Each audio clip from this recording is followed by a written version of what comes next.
नमस्कार दोस्तों, मैं हूं आपका दोस्त केबी। तो आज के इस वीडियो में हम 18 जुलाई 2022 को एसएससी एमटीएस के जो आपके सेकंड शिफ्ट का एग्ज़ाम हुआ है उसमें पूछे गए जीके जीएस और करंट अफेयर्स के प्रश्नों को डिस्कस करेंगे। तो पूरा वीडियो बहुत ही ध्यान से देखिएगा। इस वीडियो की जो पीडीएफ फाइल है वह आपको टेलीग्राम चैनल केवी गुरुजी या kvguruji.in के ऊपर मिल जाएगी।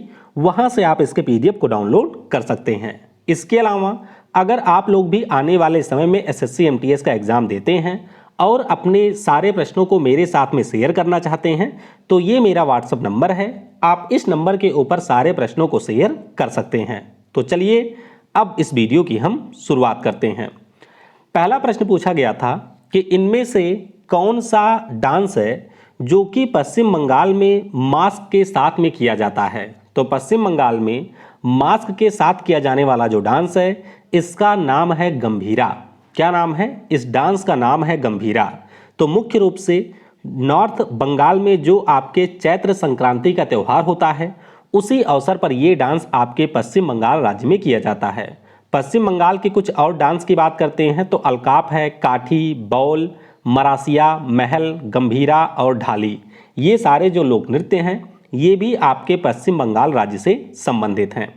अगला प्रश्न पूछा गया कि इनमें से कौन सा विदेशी यात्री चंद्रगुप्त मौर्य के शासनकाल में आया था। तो सिंपल सा प्रश्न है, ये आपके यूनान देश का एक यात्री था। नाम इसका है मेगस्थनीज।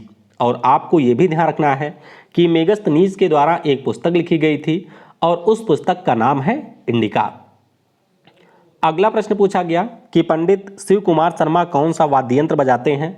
दरअसल ये जो प्रश्न है कुछ इस प्रकार से पूछा गया था कि निम्नलिखित में से कौन से प्रसिद्ध भारतीय संतूर वादक हैं। तो ध्यान रखिएगा, पंडित शिव कुमार शर्मा जिनका इसी साल निधन भी हुआ है, ये हमारे देश के सबसे प्रसिद्ध संतूर वादक हैं। कुछ अन्य संतूर वादकों की अगर हम लोग बात करते हैं तो भजन सपूरी, राहुल शर्मा, उल्हास बापट, तरुण भट्टाचार्य, सतीश व्यास, अभय सपूरी, आर विश्वेश्वरन, शिवहरी, ये सारे हमारे देश के फेमस संतूर वादक हैं। अगला प्रश्न पूछा गया कि प्राण और दैहिक स्वतंत्रता का जो अधिकार है ये आपके कौन से अनुच्छेद में है, यानी कि राइट टू लाइफ का जो अधिकार है वो कहाँ पर है। तो ये आपको संविधान के स्वतंत्रता के अधिकार के अंतर्गत अनुच्छेद 21 में देखने को मिलेगा। तो आप सभी को ये पता होना चाहिए कि हमारे संविधान में जो स्वतंत्रता का अधिकार है वह अनुच्छेद 19 से लेकर के 22 तक है और इसी में जो अनुच्छेद 21 है उसमें आपको प्राण और दैहिक स्वतंत्रता का अधिकार दिया गया है।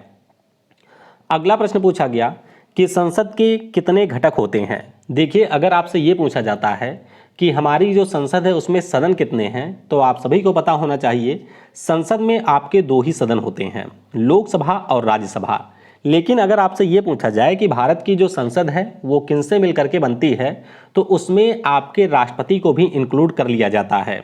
तो संसद के अगर हम लोग घटक की बात करते हैं तो इसमें दो सदन, लोकसभा और राज्यसभा तो शामिल ही होते हैं। इसके अलावा राष्ट्रपति भी हमारे संसद का ही पार्ट होता है। अगला प्रश्न पूछा गया कि एलिफैटिक यौगिक किसे कहा जाता है। इस प्रश्न के बारे में मैं श्योर नहीं हूं, कंफर्म करके बताइएगा कि क्या ये प्रश्न आया था।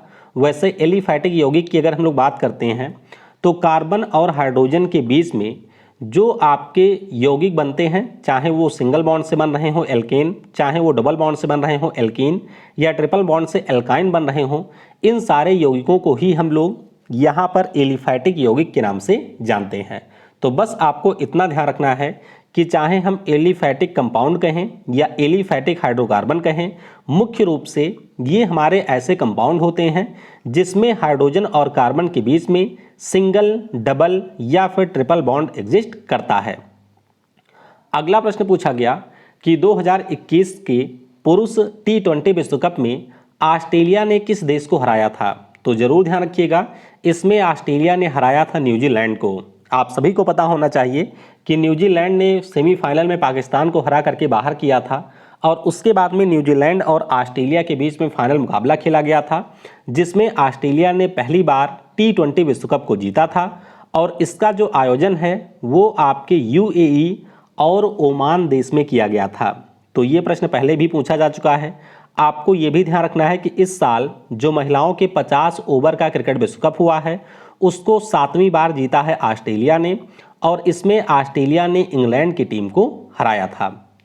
अगला प्रश्न पूछा गया कि इनमें से कौन सा अजैविक घटक नहीं है, यानी कि अबायोटिक कंपाउंड नहीं है।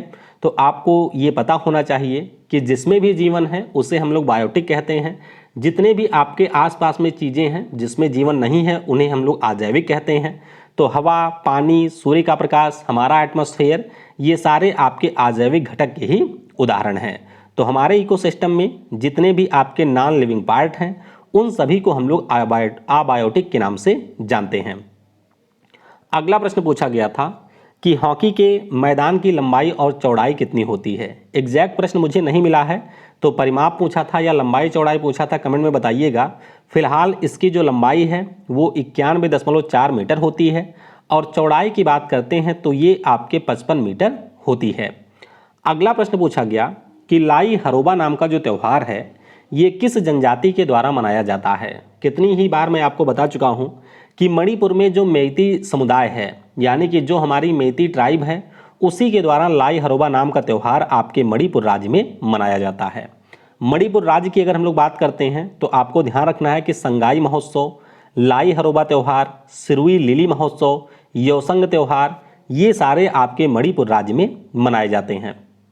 अगला प्रश्न पूछा गया कि फरवरी 2022 में विश्वविद्यालय अनुदान आयोग के नए अध्यक्ष कौन बने हैं। बात हो रही है यूजीसी, जिसे आप लोग यूनिवर्सिटी ग्रांट कमीशन के नाम से जानते हैं, और इसके जो हमारे नए अध्यक्ष बन गए हैं उनका नाम है एम जगदीश कुमार।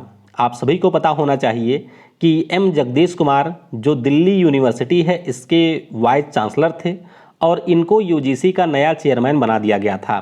उसके बाद में जो हमारा दिल्ली विश्वविद्यालय है इसकी पहली महिला जो वाइस चांसलर बनी हैं उनका नाम है शांति प्रिय धुलीपुड़ी पंडित। तो इनका नाम भी पहले पूछा जा चुका है, दोनों के बारे में आपको याद रखना है। अगला प्रश्न पूछा गया कि MICR में R क्या होता है। तो ये आपके कंप्यूटर से एक छोटा सा प्रश्न था। देखिए MICR का पूरा नाम होता है मैग्नेटिक इंक कैरेक्टर रिकॉग्निशन। तो अगर हम लोग R की बात करते हैं तो R का मतलब हो जाएगा यहाँ पर रिकॉग्निशन। अगला प्रश्न पूछा गया कि अन्नपूर्णा देवी हमारी कौन सी वाद्य यंत्र से संबंधित हैं। तो पहले भी इनका नाम पूछा जा चुका है। अन्नपूर्णा देवी की अगर हम लोग बात करते हैं तो ये हमारे सुरबहार वाद्य यंत्र से संबंधित हैं। सुरबहार की फोटो भी मैंने दिखाई थी संगीत वाले वीडियो में। तो सुरबहार वाद्य यंत्र से संबंधित हैं, नाम इनका अन्नपूर्णा देवी है। इसके अलावा इमरत खान, इरशाद खान, इन लोगों की भी बात करें तो ये भी हमारे सुरबहार वाद्य यंत्र से संबंधित हैं। अगला प्रश्न पूछा गया था कि जो आपका दिल है यानी कि जो हृदय होता है इसके अध्ययन को क्या कहा जाता है। तो हृदय के अध्ययन की अगर हम बात करते हैं इसे कहा जाता है कार्डियोलॉजी, और जो व्यक्ति आपके दिल का अध्ययन करता है उसे कहा जाता है कार्डियोलॉजिस्ट। तो ये आपको ध्यान रखना है। अगला प्रश्न पूछा गया कि साइमन कमीशन भारत कब आया था। तो साइमन कमीशन आपको ये पता होना चाहिए कि 1919 में जो अंग्रेजों के द्वारा मॉन्टेग चेम्सफोर्ड सुधार आया था या जो कानून आया था उसी की जांच के लिए साइमन कमीशन भारत में आया था 3 फरवरी 1928 को। आपको ये ध्यान रखना है कि साइमन कमीशन का विरोध भारतीयों ने इसलिए किया था क्योंकि इसमें टोटल 7 मेंबर थे और उन 7 मेंबर में एक भी भारतीय व्यक्ति शामिल नहीं था। तो साइमन महोदय इसके अध्यक्ष थे और ब्रिटेन के बाद में जो पीएम बने थे जिनका नाम क्लाइमेट एटली है वो भी आपके इसके सदस्य थे। तो ये भी आपको ध्यान रखना है। कई बार परीक्षाओं में पूछा जाता है कि वह कौन सा ब्रिटेन का प्रधानमंत्री है जो कि साइमन कमीशन में भारत आया था। तो इनका नाम है क्लाइमेट एटली। गठन इसका 1927 में हुआ था, लेकिन ये जो आपका कमीशन है वो भारत में आता है 1928 में। अगला प्रश्न पूछा गया कि पद्मश्री पुरस्कार जीतने वाली पहली ट्रांसजेंडर नृत्यांगना कौन है। तो अब इस प्रश्न में आप लोग थोड़ा सा गलती कर सकते हैं।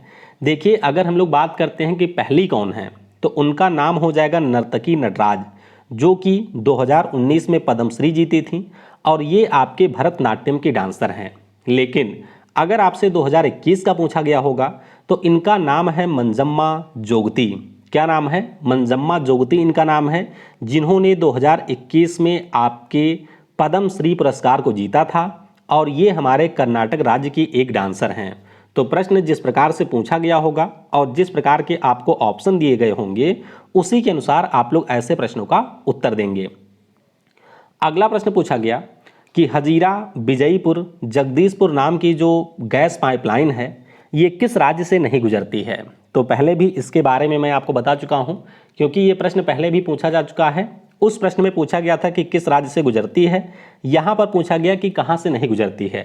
तो हजीरा नाम का जो स्थान है ये आपको गुजरात में मिलेगा, विजयपुर नाम का जो स्थान है ये मध्य प्रदेश में है और जगदीशपुर आपको मिलेगा उत्तर प्रदेश में।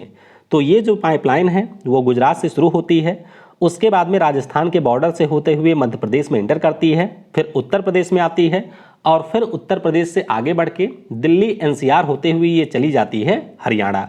ये जो पाइपलाइन है इसकी टोटल लंबाई है 3474 किलोमीटर। अगला प्रश्न पूछा गया कि निम्नलिखित में से किस क्रांतिकारी की गोली मारकर हत्या कर दिया गया था। तो आप सभी को ये पता होना चाहिए कि हमारे जो राष्ट्रपिता हैं जिन्हें हम लोग महात्मा गांधी के नाम से जानते हैं, 30 जनवरी 1948 को इनकी हत्या कर दी गई थी। तो आपको इनके बारे में ध्यान रखना है। चलिए नीचे कमेंट में ये बताइएगा कि इनको गोली किसने मारी थी, यानी कि महात्मा गांधी जी की हत्या जिस व्यक्ति ने की थी उस व्यक्ति का नाम क्या है। अगला प्रश्न ये आपके पहले शिफ्ट के प्रश्न हैं जो कुछ छूट गए थे कि इनमें से कौन सा निजी क्षेत्र का बैंक नहीं है।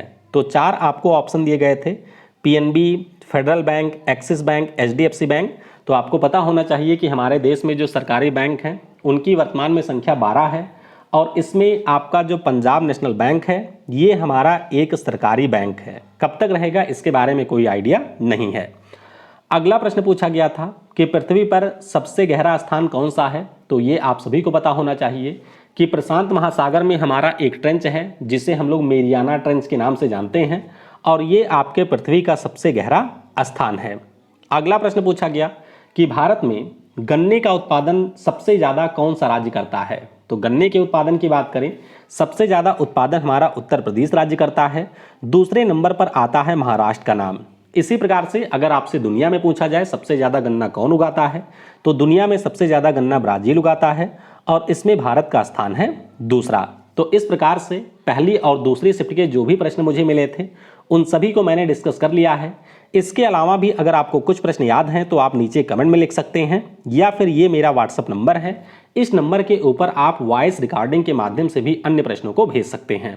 Thanks for watching. जय हिंद, जय भारत।